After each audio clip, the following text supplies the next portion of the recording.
Lawmakers on both sides of the aisle are now voicing concerns over a recent report regarding a follow-up strike in September that allegedly killed 2 survivors on a suspected drug boat in the Caribbean.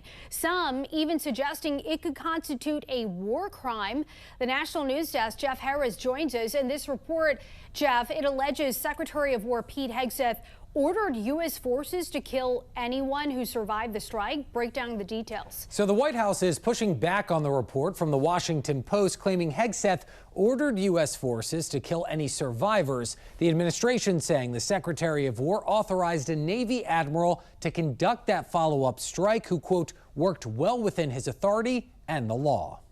On Monday, the White House saying U.S. Navy Admiral Frank Bradley was working lawfully when ordering a follow-up second strike on an alleged drug boat in the Caribbean Sea on September 2nd. Admiral Bradley worked well within his authority and the law, directing the engagement to ensure the boat was destroyed and the threat to the United States of America was eliminated. White House Press Secretary Caroline Leavitt pushing back on a recent report from the Washington Post, claiming Hegseth gave a spoken directive for that second strike, allegedly killing 2 survivors. The report reading in part, the Special Operations Commander overseeing the attack ordered a second strike to comply with Hegseth's instructions. 2 people familiar with the matter said the 2 men were blown apart in the water. In response to the allegations, lawmakers on both sides of the aisle voicing concerns over the follow-up strike, some even suggesting it could be a war crime. If that reporting is true, it's a clear violation of the DOD's own laws of war, as well as international laws about the way you treat people who are in that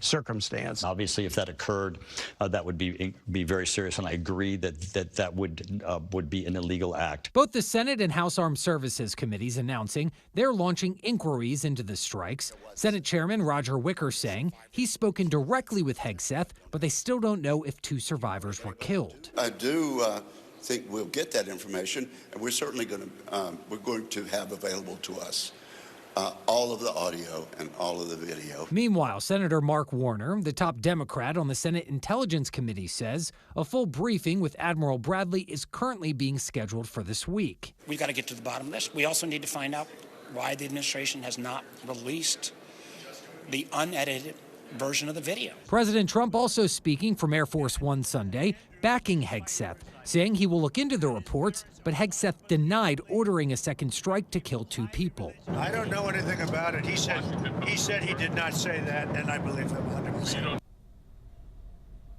Now, seemingly in response to the Post story, Hegseth took to social media on Friday, calling the report, quote, fabricated and derogatory, adding the current operations in the Caribbean are lawful under both U.S. and international law, with all action in compliance with the law of armed conflict. Reporting for the National News Desk, I'm Jeff